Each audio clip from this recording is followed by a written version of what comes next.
আল্লাহর নবী সিজদার মধ্যে পড়ে কাঁদতে থাকবে, ইয়া রব হাবলি উম্মতি, আল্লাহ আমার উম্মত গুনাহগার, আমার উম্মত গুনাহগার, আমার উম্মত গুনাহ করে ফেলছে, আল্লাহ আমার উম্মতের কি হবে, আল্লাহ আমার উম্মতের হবে কি?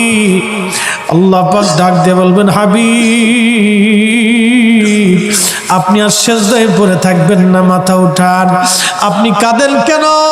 মেহশর তো আপনার কান্নার জন্য না নবী, উঠেন, আপনি মাথা উঠান।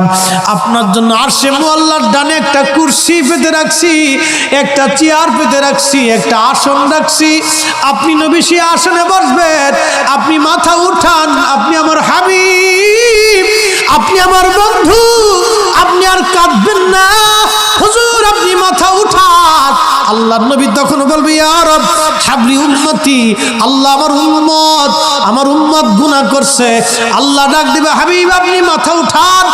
আপনি সর্বপ্রথম হামদের পতাকা উড়াবেন, আপনি সুপারিশের পতাকা উড়াবেন, আপনি যাকে খুশি তাকে নিয়ে জান্নাতে চলে যান। একবার জোরে বলা যাবে কি সুবহান।